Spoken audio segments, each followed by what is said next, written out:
شاء الله ولا حول ولا قوة إلا بالله العلي العظيم.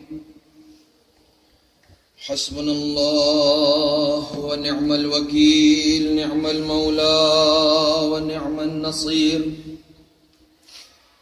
أعوذ بالله السميع العليم من الشيطان اللعين الرجيم. بسم الله الرحمن الرحيم.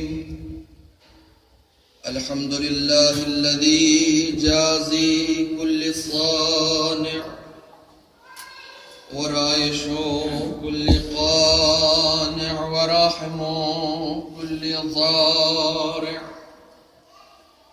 ومنزل المنافع والكتاب الجامع بالنور الساطع،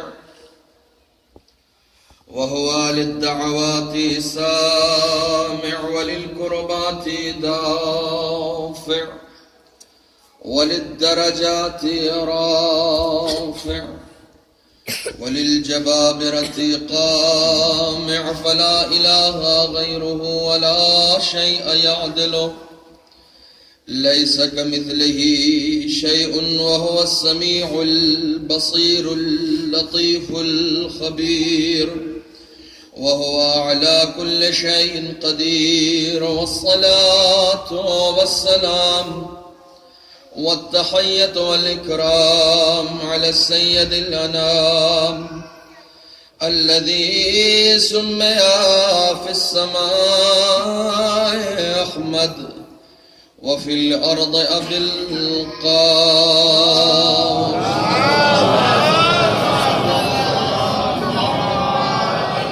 وعلى أهل بيته الطيبين الطاهرين المعصومين المظلومين الذين أذهب الله عنهم الرجس وطهرهم تطهيرا.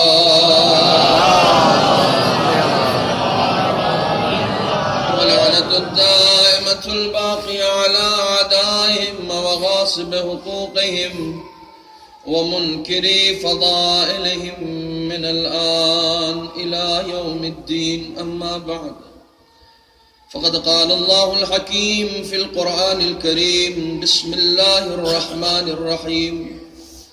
ذلك بأن الله هو الحق وأن ما يدعون من دونه هو الباطل وأن الله هو العلي الكبير. صلى الله.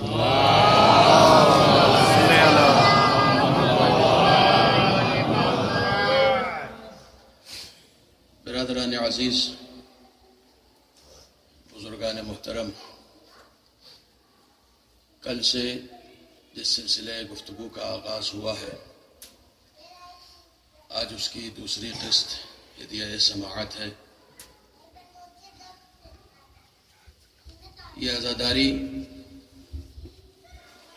یہ محرم، یہ فرش عزا، یہ سب کی سب تحریک کربلا کا ایک حصہ ہے. اور کل کی تمہید میں یہ بات گزارش کی گئی، مجلسیں حسین کی آواز میں آواز ملانے کا نام ہے. مجلسیں حسین کی صدائے حق کے ساتھ ہم صدا ہونے کا نام ہے. جو مجلسیں نہیں کرتے ہیں انہیں حسین سے گریز نہیں ہے، حق سے گریز ہے. جنہیں مجلسوں سے رغبت نہیں ہے انہیں دراصل کربلا کی داستان سے گریز نہیں ہے بلکہ کربلا کی روح سے گریز ہے. کیونکہ کربلا بیداری کا پیغام ہے. کربلا ظلم کے خلاف ہر دور میں ایک آواز ہے. صرف سن 61 ہجری کی آواز نہیں ہے، یہ وہ آواز ہے جو سن 61 ہجری سے شروع ہوئی ہے. اور اسی لیے کہا جاتا ہے کہ کربلا مسلسل ہے. کربلا مسلسل ہونے کا ہی مطلب ہے کل یوم عاشورا کل ارض کربلا. ہر دن عاشور کا دن ہے، ہر سرزمین کربلا کی سرزمین ہے۔ اس کا مطلب یہ ہے کہ کربلا کی آواز مسلسل ہے۔ خدا کا شکر ہے کہ ہم وہ قوم ہیں جو حسین کی آواز سے اپنی آواز ملاتے ہیں۔ خدا کا شکر ہے کہ ہم اس تحریک کا حصہ ہیں جس کی بنیاد سن 61 ہجری میں حسین نے ڈالی تھی۔ مسلمانوں کی سب سے بڑی کمزوری یہ ہے، یا یہ کہا جائے کہ مسلمانوں کی سب سے بڑی بدنصیبی یہ ہے کہ وہ بولتا نہیں ہے، وہ خاموش رہتا ہے۔ کل کی خاموشی نے معاشرے کو یزید دے دیا تھا۔ اگر مسلمانوں کو بولنا آتا، ناحق کے خلاف آواز بلند کرنا آتی، تو یزید پیدا ہی نہیں ہوتا۔ یزید پیدا اس لیے ہوا کہ مسلمان چپ رہتا ہے، مسلمان بولتا نہیں ہے۔ آج بھی مسلمان چپ ہے، آج بھی مسلمان نہیں بولتا۔ کبھی رسول کا کارٹون بنایا جاتا ہے، کبھی قرآن کو جلایا جاتا ہے۔ یاد رکھیے، وہ مسلمان بول ہی نہیں سکتا جس کے پاس حسین نہ ہو۔ بولتا صرف وہی ہے جس نے کربلا سے پیغام لیا ہو۔ محمد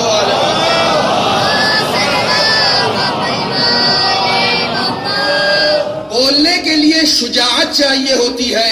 لو تمیزت الاشیاء لکان الصدق مع الشجاعہ والکذب مع الجبن۔ اگر تم اشیاء کو تقسیم کرو گے تو سچائی ہمیشہ شجاعت کے پالے میں جائے گی اور جھوٹ ہمیشہ بزدلی کے پالے میں جائے گا۔ جھوٹ بزدل بولتے ہیں، سچ شجاع بولتے ہیں۔ انشاءاللہ پوری گفتگو اس سلسلے سے آگے آئے گی کہ حق بیان کیوں نہیں ہوتا۔ 3 مرحلے ہیں۔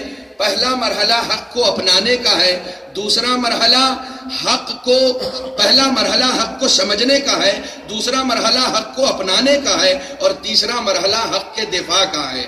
مسلمان دفاع کرنا نہیں جانتا، دفاع وہی کرتا ہے جس نے حق کو اپنا لیا ہو۔ دفاع وہی کرتا ہے جس نے حق کو اپنا لیا ہو۔ حق کو اپناتا وہی ہے جو حق کو پہچانتا ہو، جو حق کی معرفت رکھتا ہو۔ حق کی معرفت رکھنے کے بعد اسے اپنایا جاتا ہے۔ بغیر معرفت کے اگر حق کو اپنایا جائے تو وہ حق نہیں ہوتا، باطل نما حق کی ایک تصویر ہوتی ہے۔ حق نما باطل کی ایک تصویر ہوتی ہے۔ ایک صلوات پڑھ دیں محمد و آل محمد۔ امام حسین سن 61 ہجری کے بعد یہی ابن زیاد ہے، امام حسین کا سر قلم کر کے کوفے میں لے کر آتا ہے۔ یہی کوفہ ہے جہاں سے کل کی گفتگو پیش نظر رکھیے گا، میں نے کہا تھا تمہید 5 مجلسوں میں کام آنے والی ہے۔ یہی کوفہ ہے جہاں 40,000 عاشقان دعوے داران عاشقان حسین ہیں، دعوے داران محبت حسین ہیں۔ یہی کوفہ ہے جہاں سے 40,000 حسین کو خط گیا ہے، لیکن یہی ابن زیاد جب امام حسین کے سر کو لے کر کوفے میں آتا ہے، دشت میں سر رکھا ہوا ہے، امام حسین کی برائی، امام حسین کو ناسزا کہتا ہے، طعن و تشنیع کرتا ہے۔ یہی کوفہ اسی مجمع کے سامنے جس میں سینکڑوں دعوے دار موجود تھے، اسی کوفہ کے سامنے جس میں 40,000 خط صرف حسین کو گئے تھے۔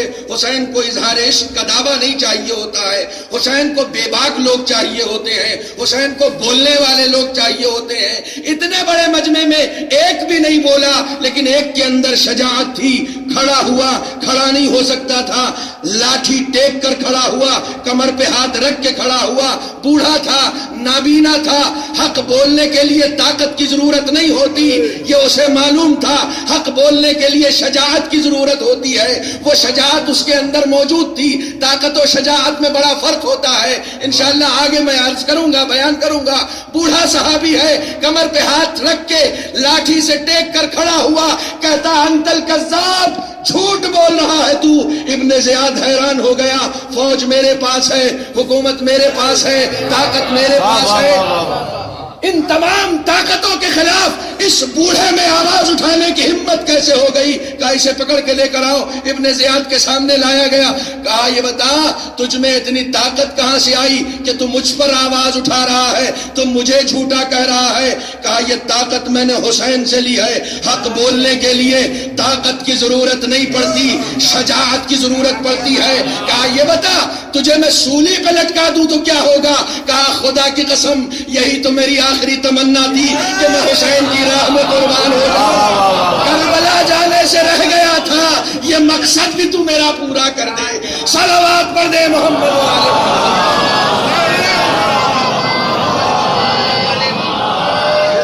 میں کربلا جانے سے رہ گیا تھا, میرے دل میں آرزو تھی کہ حسین کی قدموں میں اپنی جان کا نذرانہ قربان کر دوں, لیکن یہ موقع مجھے وقت نے نصیب نہیں کیا. میں حسین کی راہ میں قربان ہونا چاہتا ہوں. اگر تو قربان کر دے تو میں شہید راہ حق ہو جاؤں گا. جہاں شجاعت ہوتی ہے وہاں حق گوئی کی طاقت آتی ہے. حق بولنے کے لیے شجاعت چاہیے ہوتی ہے. حق سب سے پہلے مرحلے میں اپنانا سمجھنا ہوتا ہے, دوسرے مرحلے میں اپنانا ہوتا ہے, اور تیسرے مرحلے میں اس کا دفاع ہوتا ہے. توجہ کیجئے گا, میں یہاں تک آپ کو لے کر آ گیا ہوں, لیکن سب سے پہلے میں اس گفتگو میں داخل ہونے سے پہلے حق کی تعریف کرنا چاہتا ہوں کہ حق کہتے کسے ہیں, حق ہوتا کیا ہے. جب آپ راغب اصفہانی سے مفردات تک اور تاج العروض تک تمام لغات اٹھا کر دیکھیں, ہر لغت ایک معاملے میں آ کر کامن ہے. حق اسے کہتے ہیں جس میں ثبات پایا جائے. حق اسے کہتے ہیں جو ثابت قدم ہو, اس میں لغزش نہیں ہوتی, اس میں دوام ہوتی ہے. حق میں دوام پایا جاتا ہے, ثبات پایا جاتا ہے, تزلزل حق میں نہیں ہوتا. اب یہ لفظیں لغت کی ہیں, مجلس کی نہیں ہیں. اگر میں مجلسوں کے لفظوں میں ڈھالنے کی کوشش کروں تو میں یہ کہوں گا حق وہ ہے جس کے پاس اپنا ذاتی وجود ہوتا ہے. باطل وہ ہے جس کے پاس اپنا ذاتی وجود بھی نہیں ہوتا, ادھار کا مانگا ہوا وجود ہوتا ہے. باطل کا وجود ادھار کا مانگا ہوا ہوتا ہے. علماء نے پانی کے اوپر آنے والے بلبلے سے تعبیر کیا ہے. پانی کا اپنا وجود ہے, بلبلے کا وجود پانی کا رد عمل ہے. بلبلے کا وجود پانی کا رد عمل ہے. ظلمت باطل ہے, نور حق ہے. توجہ فرمائیے گا, توجہ فرمائیے گا. میں نے کل بھی گزارش کی تھی کہ واقعاً آپ بہت اچھا سنتے ہیں. نور اپنا ذاتی وجود, باطل ظلمت اپنا ذاتی وجود نہیں ہے. اپنا ذاتی وجود ہوتا نا تو جیسے نور خود کو پہچانواتا ہے, ویسے ہی ظلمت بھی کہیں آ کے خود کو پہچانواتی کہ میں ہوں, میرا اپنا وجود ہے. جس کا اپنا وجود ہوتا ہے افتخار وہ کرتا ہے, جس کا اپنا وجود نہیں ہوتا وہ فخر نہیں کرتا, حسد کرتا ہے. وہ فخر نہیں کرتا, کیوں؟ اپنا کوئی وجود نہیں ہے. نور کا اپنا ذاتی وجود, ظلمت کا اپنا کوئی ذاتی وجود نہیں. علم کا اپنا ذاتی وجود, جہل کا اپنا کوئی ذاتی وجود نہیں. جہل اپنے آپ کو پہچانوا نہیں سکتا. میں ایک جملہ کہوں گا اور انشاءاللہ بات بہت دور تک پہنچ جائے گی. علم کا اپنا ذاتی وجود, جہل کا کوئی ذاتی وجود نہیں. اگر جہل کا بھی اپنا ذاتی وجود ہوتا تو جیسے علم دینے کے لیے مدرسے قائم کیے گئے, یونیورسٹیز کھولی گئی, فرش عزا بچھائی گئی علم دینے کے لیے, کیوں؟ اپنا ذاتی وجود ہے, تبھی تو آپ دے رہے ہیں. اگر جہل کا بھی اپنا ذاتی وجود ہوتا تو جہل کو دینے کے لیے کوئی اسکول کھولا جاتا. کہا صاحب اپنا ذاتی وجود نہیں ہے, پھر ہے کیا؟ کہا علم کا رد عمل. علم نہیں ہوگا تو یہ ہوگا. یہ محتاج ہے علم کے نہ ہونے کا. ظلمت محتاج ہے نور کے نہ ہونے کی. نور نہیں ہوگا تب ظلمت آئے گی. کبھی ایگزامینیشن کرنا اپنے حجرے میں, اب تو فلیٹوں میں زندگی محدود ہو کر رہ گئی ہے. اپنے فلیٹ میں چاروں طرف سے کھڑکیاں, دروازے, پردے سب گھیر لینا. دن میں توجہ کیجئے گا, میں کربلا کی تفہیم کرنا چاہ رہا ہوں حق و باطل کے آئینے میں. دن کی روشنی میں اپنے حجرے کو چاروں طرف سے بند کر لیں, گھیر لیں, کوئی نور آنے نہ پائے. دروازے بند, کھڑکیاں بند, پردہ گھیر لیں, سورج کی روشنی باہر. کوئی ظلمت پسند ایسا کر کے تو دیکھے. حجرہ ظلمتوں سے بھرا ہوا ہو, ایک چھوٹا سا سوراخ بھی اگر باقی رہ گیا نا، نور چھن چھن کے آئے گا، اپنے وجود کو پہچانوائے گا، میں ہوں، میرا اپنا وجود ہے۔ آپ کہیں گے صاحب باہر سورج کا نور تھا، اس میں کثرت تھی، اندر جو ظلمت تھی اس میں قلت تھی۔ ہائے ہائے میری لفظیں پہنچے، میری لفظوں تک پہنچے۔ باہر جو نور تھا اس میں کثرت تھی، اندر جو ظلمت تھی اس میں قلت تھی۔ کثرت ہے جو قلت پر بھاری ہو گئی، یہ کثرت ہے جو قلت پر بھاری ہو گئی۔ تو یہ ایگزامینیشن اب رات میں کر لینا، اب یہی ایگزامینیشن رات میں کر لینا۔ دور دور تک نہ سورج نہ چاند نہ ستارے، باہر اندھیرا کثرتوں میں ہے، بے پناہ اندھیرے، بے پناہ ظلمتیں۔ اپنے اسی حجرے میں ایک چھوٹی سی شمع روشن کر لو، دیکھو اس سوراخ کی طرف، وہ کثرت اتنی ہمت اس میں ہے یا نہیں کہ اس سوراخ سے آ سکے؟ میاں سوراخ دور، تم نے دروازہ بھی کھول دیا نا تو نور تو باہر چلا جائے گا، ظلمت اندر نہیں آ سکتی۔ اپنے آپ کو پہچانواتا وہ ہے جس کا ذاتی وجود ہو، نور کا ذاتی وجود ہوتا ہے، ظلمت کا اپنا ذاتی وجود نہیں ہوتا۔ صلوات پر دے محمد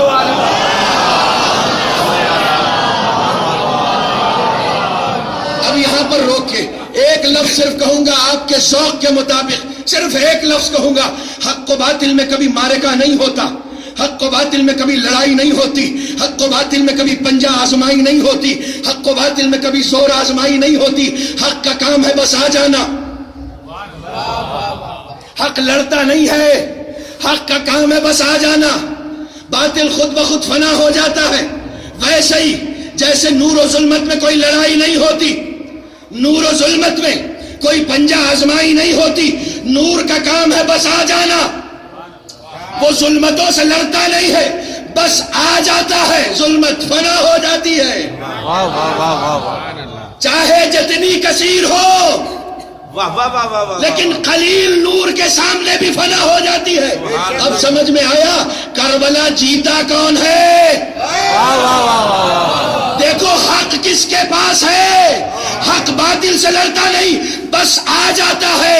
قرآن نے میری لفظوں کو لفظیں دے دی، جاء الحق وزهق الباطل ان الباطل کان زہوقا۔ حق آیا، باطل نابود ہو گیا، باطل کا کام ہے نابود ہو جانا۔ صلوات پر دے محمد۔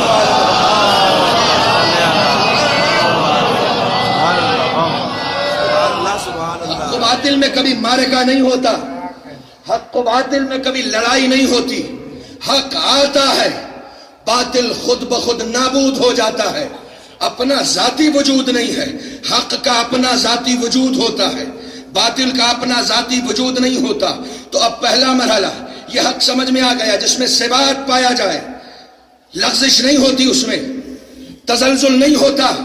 دیکھو جب انسان حق کو سمجھ لیتا ہے نا تو ثابت قدم ہو جاتا ہے۔ حق کو نہیں سمجھتا تو جنگوں میں بھی اس کے قدم آگے نہیں بڑھتے، پیچھے ہٹتے ہیں۔ ثبات ہوتا اگر حق پاس ہوتا، چونکہ حق پاس میں نہیں ہے اس لیے قدموں میں ثبات نہیں پایا جاتا، استقامت نہیں پائی جاتی۔ اگر دیکھنا ہے جنگوں کو ملاحظہ کر لیجئے، کس کے قدم جنگوں میں آگے بڑھے ہیں، کس کے پیچھے ہٹے ہیں۔ جو حق کے ساتھ ہے وہ آگے بڑھتا رہا ہے، جس نے حق کو پہچانا نہیں وہ پیچھے ہٹتا رہا ہے۔ صلوات پر دے محمد و آل محمد۔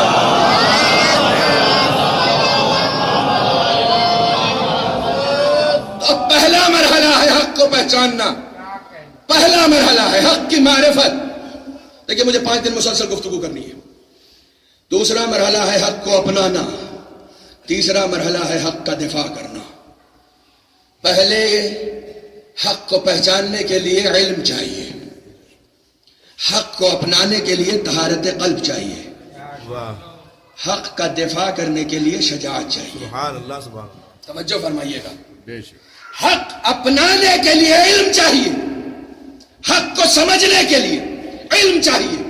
جب تک حق و باطل کی تفہیم نہیں ہوگی وَلَا تَلْبِسُ الْحَقَّ بِالْبَاطِلِ، قرآن کہہ رہا ہے حق اور باطل کو ملا مت دینا. کبھی کبھی حق اور باطل ایسے مل گئے کہ پتہ ہی نہیں چلا حق کدھر ہے باطل کدھر ہے. جنگ جمل میں مولا کائنات کے پاس ایک شخص آیا، مولا ایک طرف طلحہ زبیر ہے ایک طرف آپ ہے، میری سمجھ میں نہیں آ رہا حق کدھر ہے.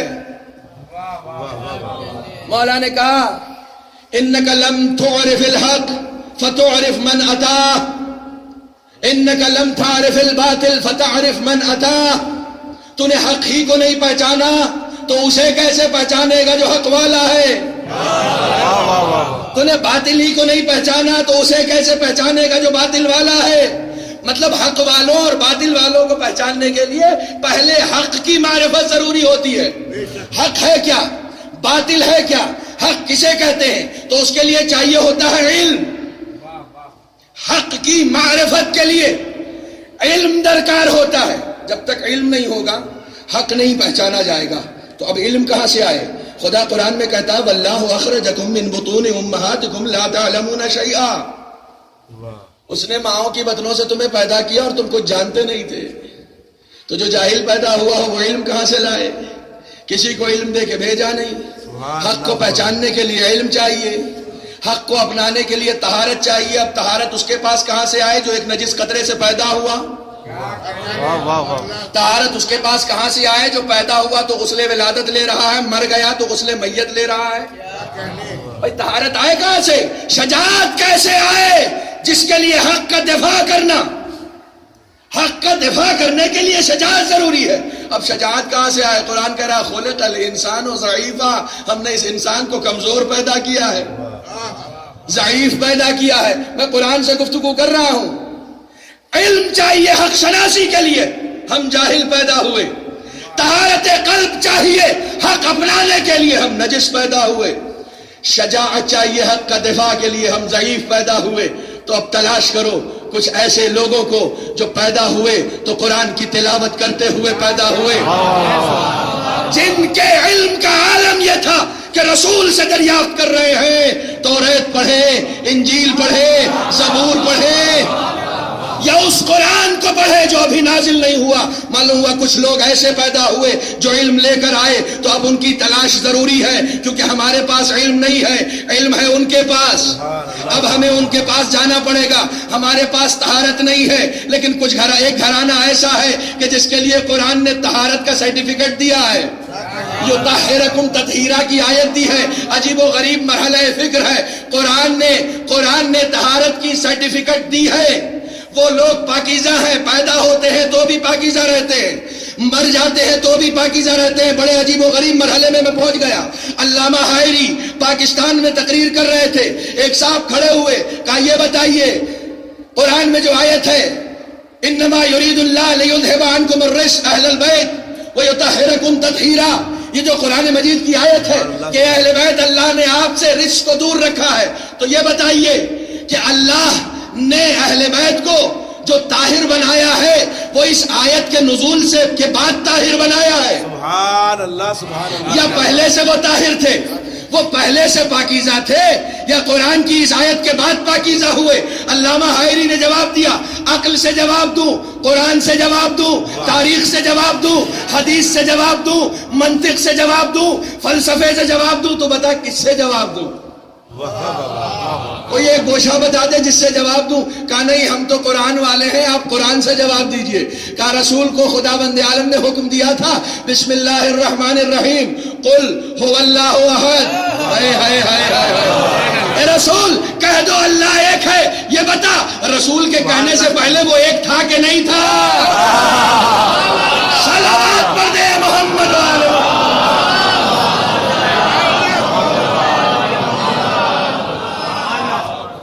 جب رسول کے کہنے سے پہلے وہ ایک تھا تو خدا کے اعلان سے پہلے یہ بھی طاہر تھے. ایک مرتبہ اور مل جل کے صلوات پڑھے محمد والے.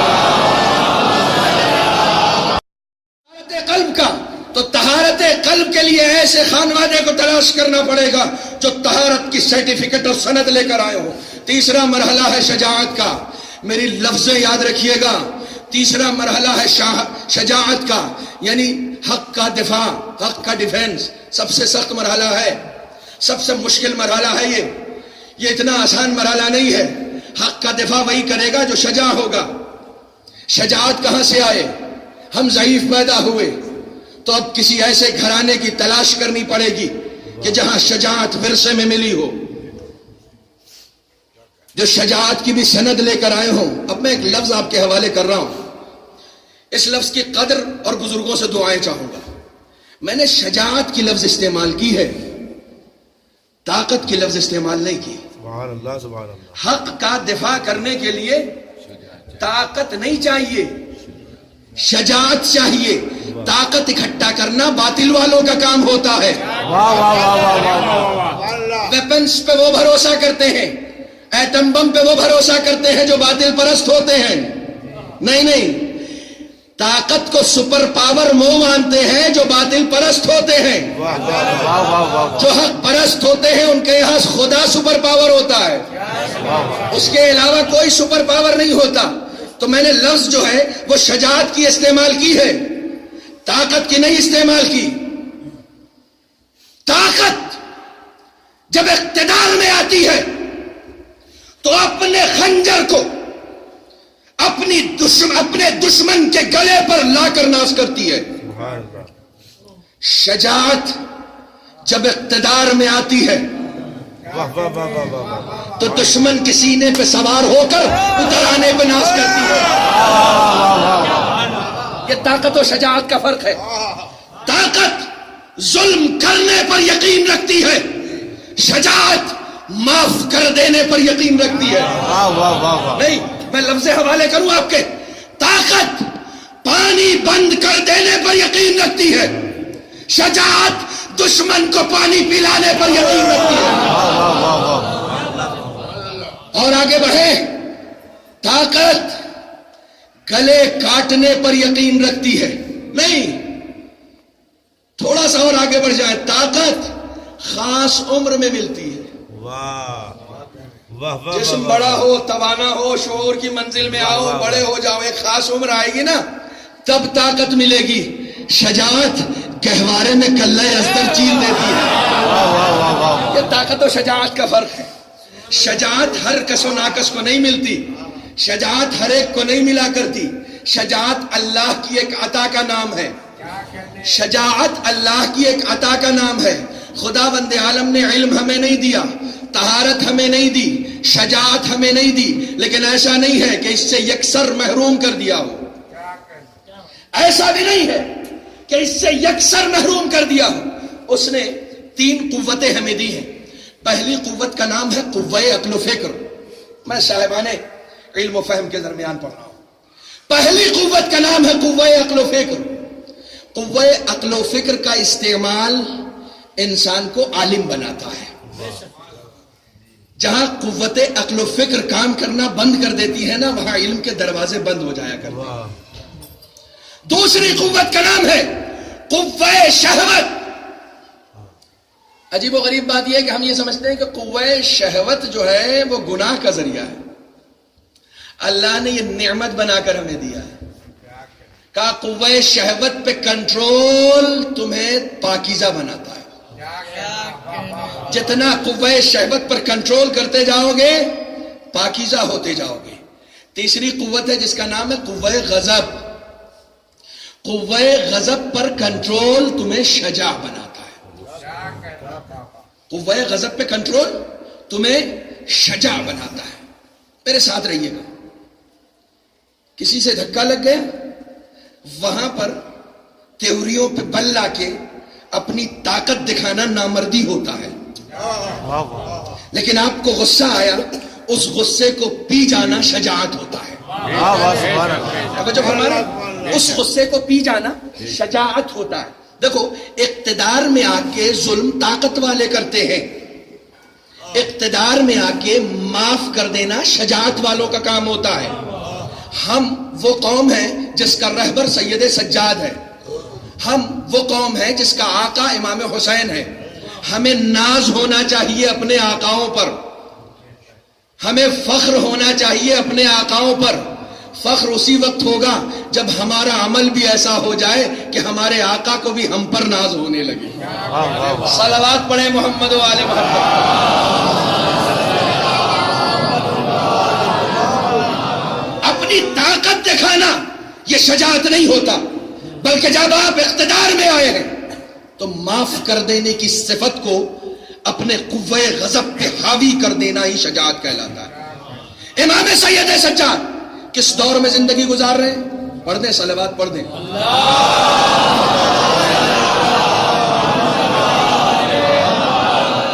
میں صلوات کی ایک فضیلت بھی بیان کرتا چلوں کہ امام فرماتے ہیں کہ ایک مرتبہ اگر ایک بندہ صلوات پڑھ کے چپ ہو جائے اور اس کے بعد 1000 سال تک کچھ نہ بولے، 1000 سال کے بعد پھر صلوات پڑھے، تو فرشتے کہتے ہیں ارے رک جا، ابھی تو پہلے صلوات کا ثواب میں لکھ ہی نہیں پایا۔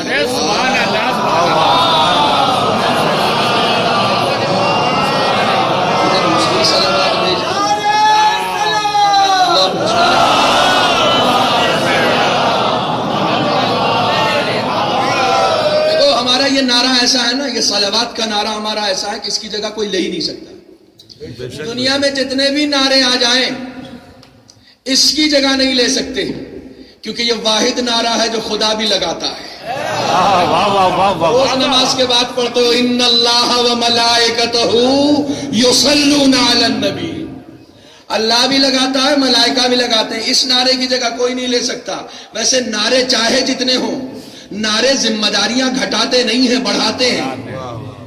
اب یہ بات آ گئی ہے ضمن میں تو بریکٹ میں آپ سنتے چلیں، نعرے ذمہ داریاں بڑھاتے ہیں، گھٹاتے نہیں ہیں۔ یہ مسجد ہے، آپ اگر باہر کسی کو ٹہلتا ہوا دیکھیں نماز کے وقت تو آپ اسے نہیں ٹوکیں گے کہ بھئی نماز جماعت سے ہو رہی تم پڑھنے نہیں گئے، آپ نہیں ٹوکیں گے۔ کیوں نہیں ٹوکیں گے؟ بھئی ابھی وقت ہے، پڑھ لے گا، کسی کام سے آیا ہوگا، کسی سفر میں جا رہا ہوگا، کسی ضروری کام سے نکلا ہوا ہوگا، ابھی تو وقت ہے، کوئی ضروری تھوڑی ہے۔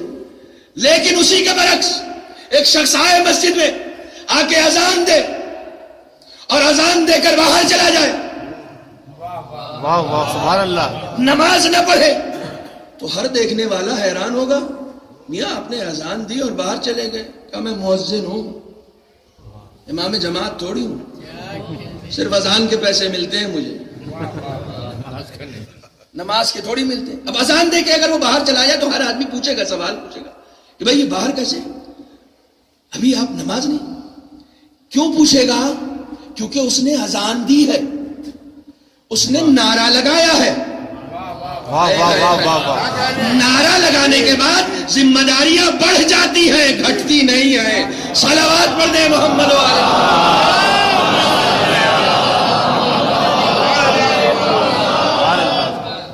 نعرہ حیدری اذان ولایت کا نام ہے، لبیک یا حسین اذان ولایت کا نام ہے۔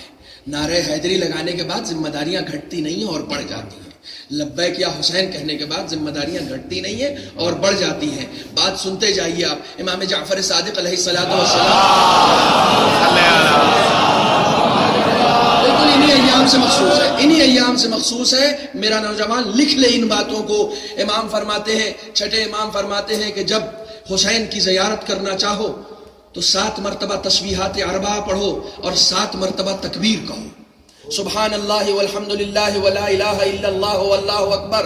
تسبیحات اربعہ یعنی اس میں 4 تسبیح ہے، سبحان اللہ، الحمد للہ، لا الہ الا اللہ واللہ اکبر۔ 4 تسبیحیں ہیں، پہلے کا نام تسبیح ہے، دوسرے کا نام تحمید ہے، تیسرے کا نام تہلیل ہے، چوتھے کا نام تکبیر ہے۔ یہ 4 تکبیریں امام کا حکم ہے۔ جب حسین کی زیارت کرنا چاہو تو یہ 4 تسبیحیں پڑھو۔ عجیب و غریب بات ہے، یہ 4 تسبیحیں خدا سے جڑی ہوئی ہیں، ان 4 تسبیحوں کا تعلق اللہ سے ہے۔ ظاہر سی بات ہے تسبیح اللہ کے لیے پڑھی جاتی ہے۔ امام نے پہلے مرحلے میں بتا دیا وہ حسین کا ہو ہی نہیں سکتا جو خدا کا نہیں ہے، حسین کا وہی ہوگا جو خدا کا ہوگا۔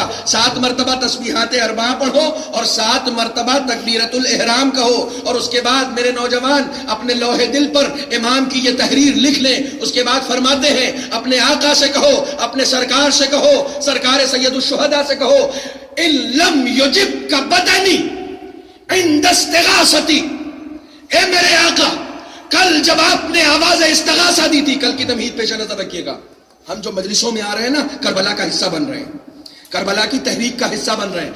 اے میرے آقا ان لم یجب کا بدنی عند استغاثتی، کل جب آپ نے آواز استغاثہ دی تھی میں جواب دینے کے لائق نہیں تھا، میں لبیک کہنے کے لائق نہیں تھا، فقط اجابک، اب آ گیا ہوں، اب میں آپ کو جواب دے رہا ہوں، لبیک لبیک یا داعی اللہ، اے اللہ کی طرف بلانے والے میں آ گیا، فقط اجابکا، کس طریقے سے آئے ہو؟ بے قلبی و سمعی و بصری و رأیی و ہوایا علی التسلیم، اے میرے آقا میں سن 61 ہجری میں موجود نہیں تھا، زمان و مکان کے فاصلے نے مجھے لبیک کہنے سے دور رکھا، میرے جملے یاد رکھیے گا، کربلا مسلسل ہے، کربلا کنٹینیو ہے، کربلا رکی نہیں ہے، کربلا مسلسل ہے، تم کل لبیک نہیں کہہ سکے تھے، آج اپنے آقا سے کہو مولا اب میری آنکھیں دیکھیں گی تو آپ کی مرضی کے مطابق دیکھیں گی، میرے کان سنیں گے تو آپ کی مرضی کے مطابق سنیں گے، میری زبان بولے گی تو آپ کی مرضی کے مطابق بولے گی، میرا ذہن سوچے گا تو آپ کی مرضی کے مطابق سوچے گا۔ صلوات پڑھ دے محمد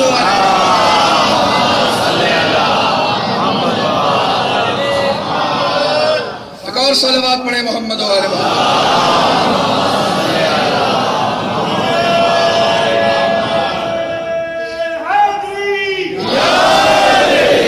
میرا ذہن سوچے گا تو آپ کی مرضی کے مطابق سوچے گا، اسی کا نام ہے کربلا کا کنٹینیو ہونا۔ علم چاہیے پہلے مرحلے میں، طہارت چاہیے دوسرے مرحلے میں۔ وہ شخص حق کو اپنا نہیں سکتا جس کا قلب پاکیزہ نہ ہو، وہ شخص حق کو اپنا نہیں سکتا جس کا قلب پاکیزہ نہ ہو۔ اگر کربلا کی تفہیم ہو جائے، اگر ہم کربلا کو سمجھ لیں حقیقی معنوں میں، تو ہمارے ذہنوں میں تصویر بالکل صاف ہو جائے گی کہ امام حسین کے ساتھ ہونے کا مطلب کیا ہے۔ حق کو پہچانتا بھی ہو، حق کو اپناتا بھی ہو اور حق کا دفاع بھی کرتا ہو۔ میں نے کل آپ سے ایک وعدہ کیا تھا اور آج اس وعدے کی وفا کر رہا ہوں کہ امام کے بیانات پڑھیے کربلا میں، پوری توجہ شرط ہے، میں اپنی اس سال کی محنت آپ کے حوالے کر رہا ہوں، پوری توجہ شرط ہے۔ امام کے بیانات کربلا میں دن کے پڑھیے پھر رات کے پڑھیے۔ عجیب و غریب ہے، آپ ذرا سا غور کریں، کربلا میں امام حسین کا بیان ملاحظہ کیجئے، رات میں جو بیان دیا اور دن میں جو بیان دیا، زمین و آسمان کا فرق ہے۔ زمین و آسمان کا فرق نہ نظر آ جائے تو میں خطابت چھوڑوں۔ رات اپنے اصحاب کے درمیان ہے، ساتھیوں کے درمیان ہے، چراغ گل کیا، کہا چلے جاؤ، مدد نہیں چاہیے، یہ لوگ میرے خون کے پیاسے ہیں، میں بیعت اٹھائے لیتا ہوں۔ توجہ فرما رہے ہیں؟ کس کی لفظیں ہیں یہ؟ امام کی لفظیں ہیں، آپ کی سنی ہوئی لفظیں ہیں۔ میں نے کہا کربلا سننے، سنانے اور سن کے بھول جانے کی تحریک نہیں ہے، پڑھنے، پڑھانے اور پڑھ کے اپنانے کی تحریک ہے۔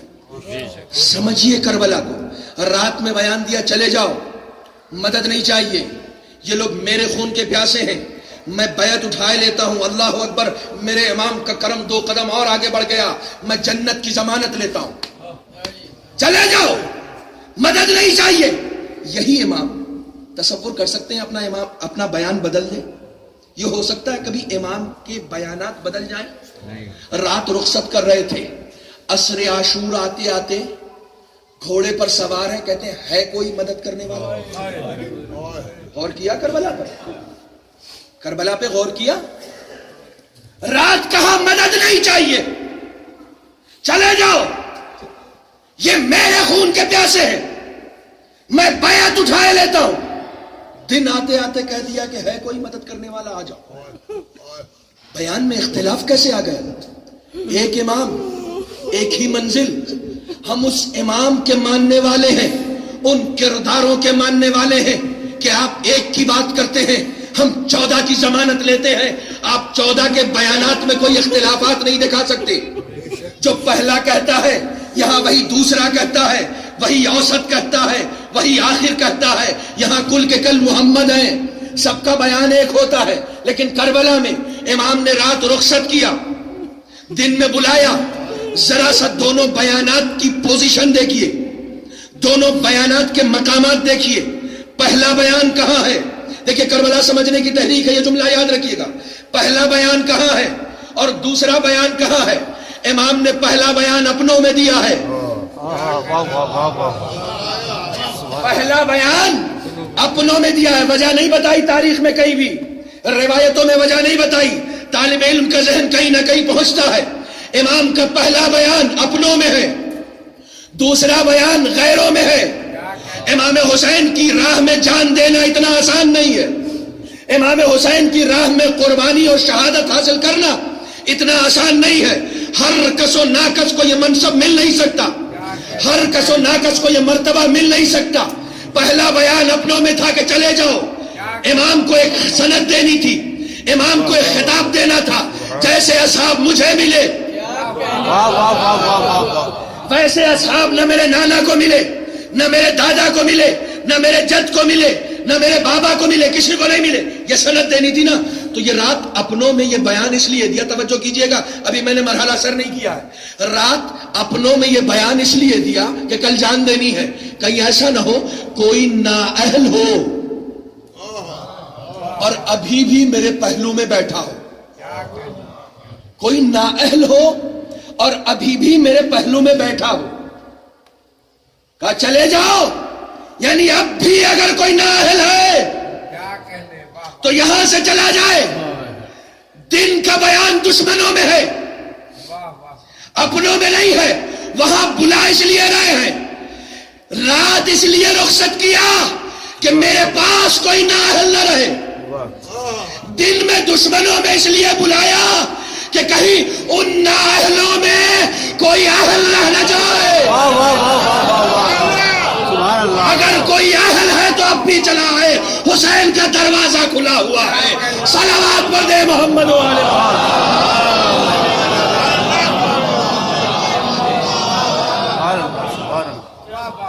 رات اپنوں میں اس لیے رخصت کیا کہ کوئی نااہل ہو تو چلا جائے.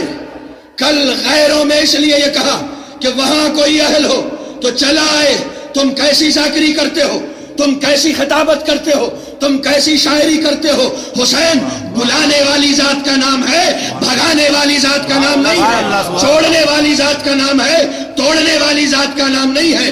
حسین نے آخر تک اپنے آپ سے لوگوں کو جوڑا ہے. دو بھائی ہیں سعد اور اسد، یہ دونوں حسین کو قتل کرنے کے لیے آئے تھے. جب آخری مرحلے میں حسین کا جسم نازمی زمین پر آ چکا تھا، سعد اپنے ہاتھ میں خنجر لے کر آتا ہے، چہرے پر نقاب ڈالے ہوا ہے، امام کو قتل کرنا چاہتا ہے. امام نے کہا چہرے سے نقاب ہٹا، اس نے نقاب ہٹائی. کہا نہیں تو میرا قاتل نہیں ہے. کہا کیسے پہچانا؟ کہا میرے نانا نے میرے قاتل کی جو شباہت بتائی ہے وہ تجھ سے نہیں ملتی، وہ تجھ سے نہیں ملتی. اس کے بعد امام نے کہا سنو امام کے لفظیں. اس کے بعد کہا میرے جسم پر اتنے زخم لگ چکے ہیں نا کہ اگر تو مجھے قتل نہ کرے تو تھوڑی دیر کے بعد میں خود اس دنیا سے رخصت ہو جاؤں گا. کرم دیکھو امام کا، کرم دیکھو. کہا اگر تو مجھے قتل نہ کرے تو تھوڑی دیر کے بعد میں خود رخصت ہو جاؤں گا. قتل کر کے یہ جرم اپنے گردن کیوں لینا چاہتا ہے؟ اللہ اکبر، اللہ اکبر. کیسا کریم امام ہے، اپنے قاتل کی عاقبت چاہ رہا ہے، اپنے قاتل کی آخرت پیش نظر ہے. کہنے لگا آقا فرزند رسول اس وقت آپ کو میرا خیال ہے،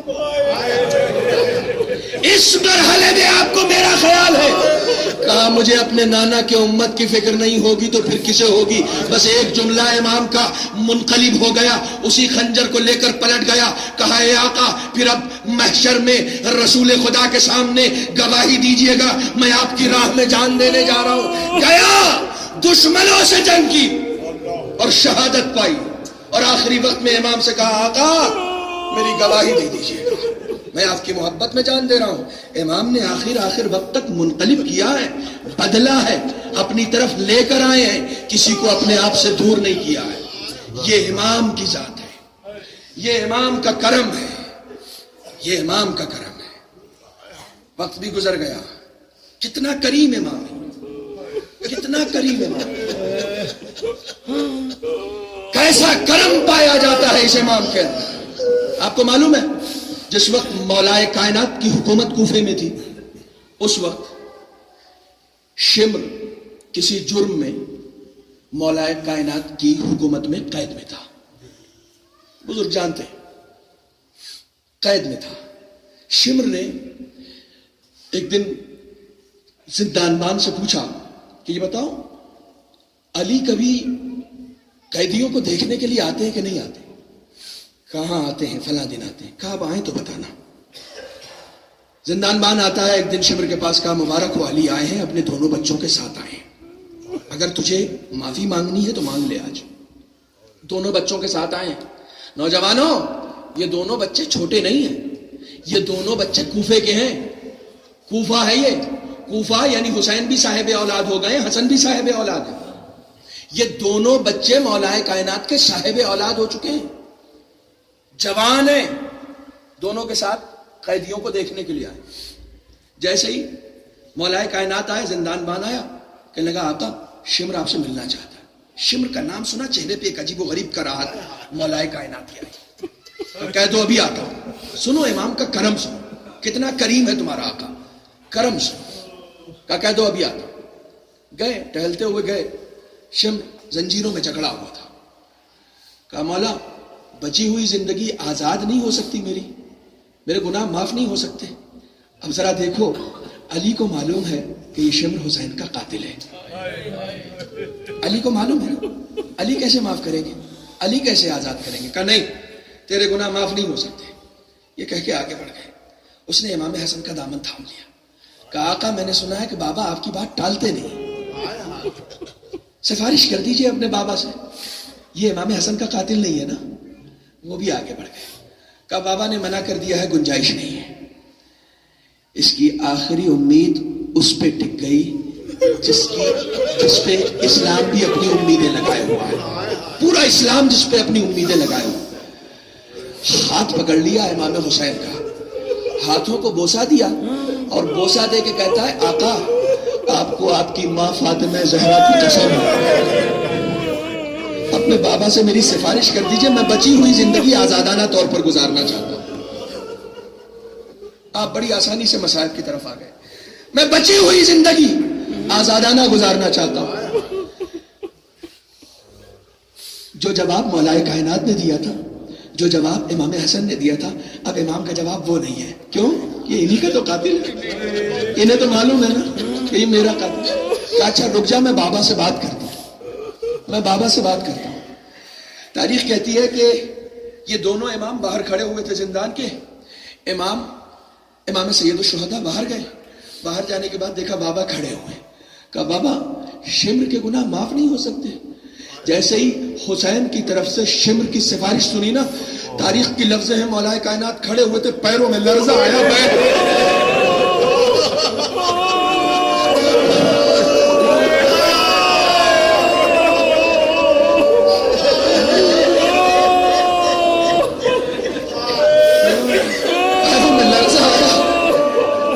جسم کانپنے لگا. کہا حسین تم شمر کی سفارش کر رہے ہو، اسے جانتے ہو یہ کون ہے؟ کہا آقا میں خوب جانتا ہوں یہ کون ہے. کہا آقا میں اسے خوب پہچانتا ہوں یہ کون ہے. کہا حسین کیوں معاف کرنا چاہ رہے ہو؟ کہا بابا اس نے مجھے میری ماں کا واسطہ دیا.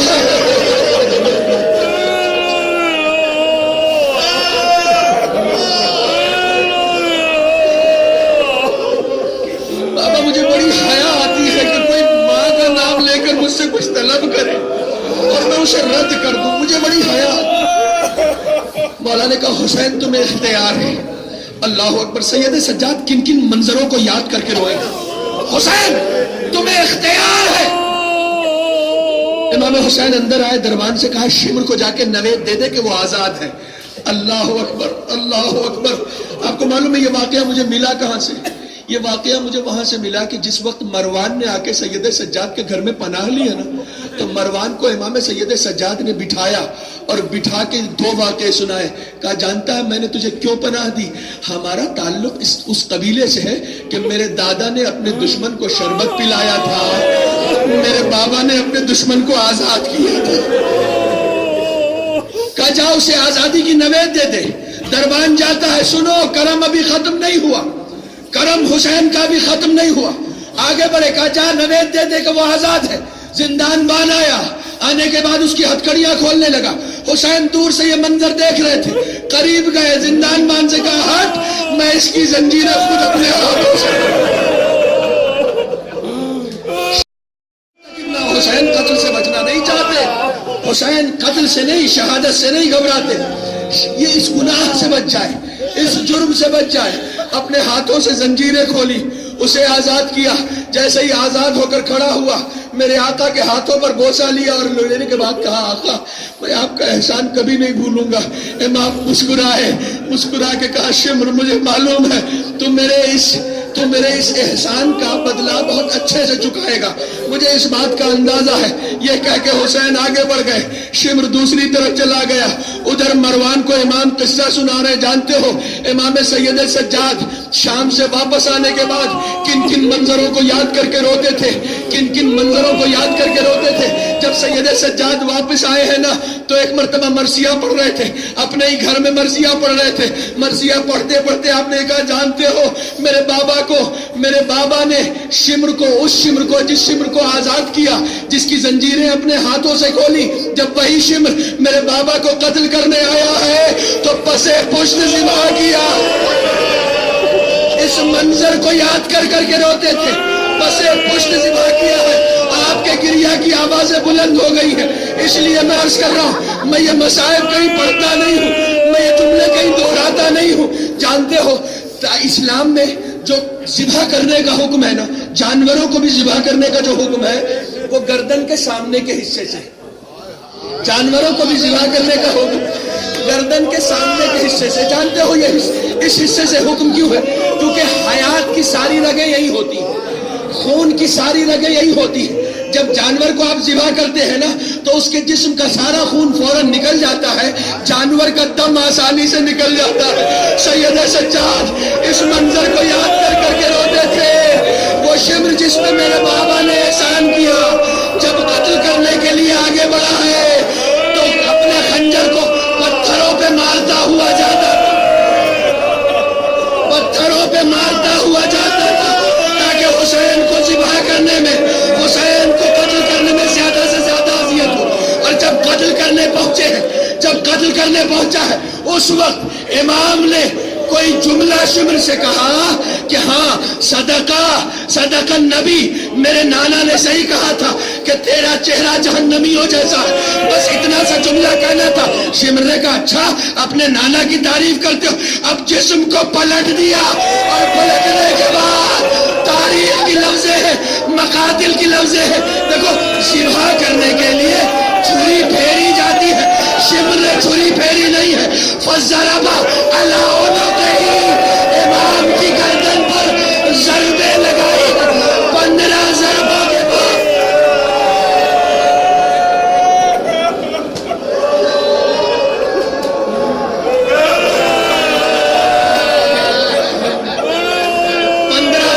کے بعد امام کو شہید کیا ہے. بس میں صرف کرم سنانا چاہتا ہوں اپنے آقا کا. بس 2 لمحے کی اور ضرورت, اپنے آقا کا کرم سن لو. یہ وہ آقا ہے جو شمر پر بھی مہربان تھا. یہ وہ آقا ہے تو جو آقا شمر پر مہربان ہوگا وہ اپنے ساتھیوں پر کیسے نہیں مہربان ہوگا. جانتے ہو تاریخ کربلا میں آپ نے خوب گریہ کیا, بالکل آخری مرحلے میں. تاریخ کربلا میں کچھ شہید ایسے ہیں کہ جن کو حسین کا زانو نصیب ہوا ہے. یہ بھی آقا کا کرم تھا.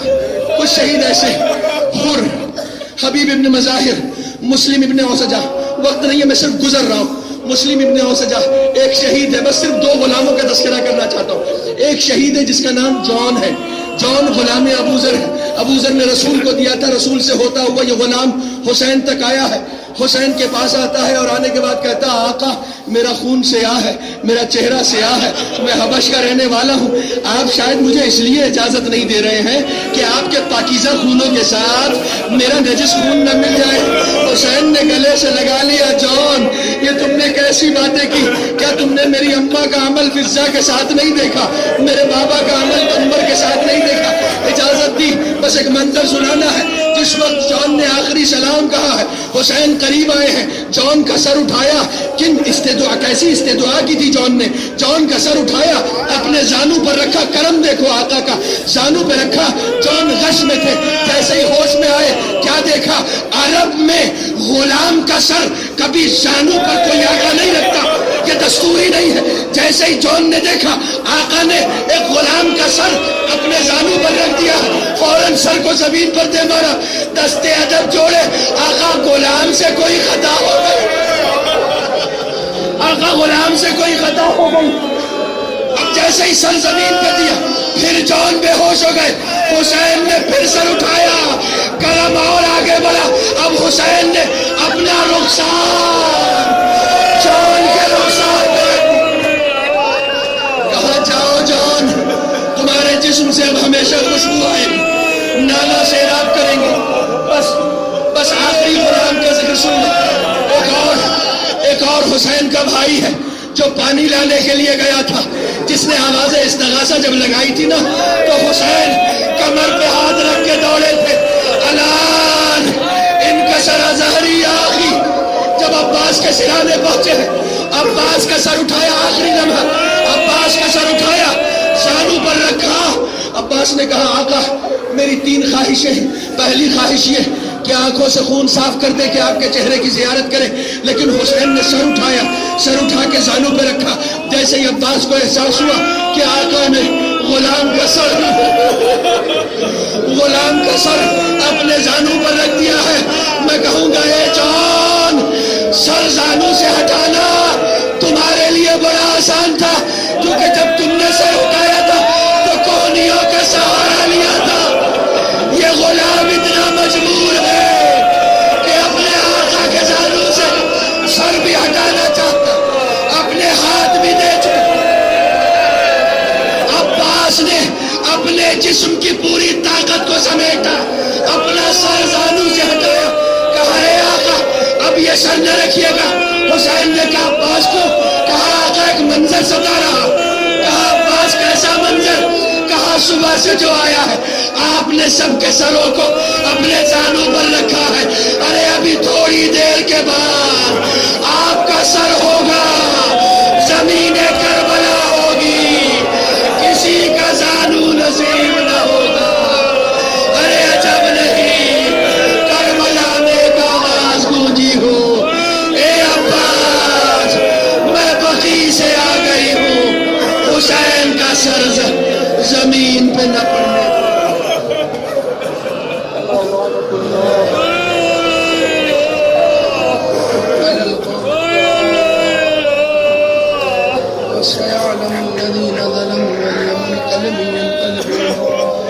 السلام عليك يا أبا عبد الله وعلى الأرواح التي حلت بفنائك. عليك مني سلام الله أبدا ما بقيت وبقي الليل والنهار ولا جعله الله آخر لحظة مني لزيارتكم. السلام على الحسين وعلى علي بن الحسين وعلى أولاد الحسين وعلى أصحاب الحسين. ماتم حسين.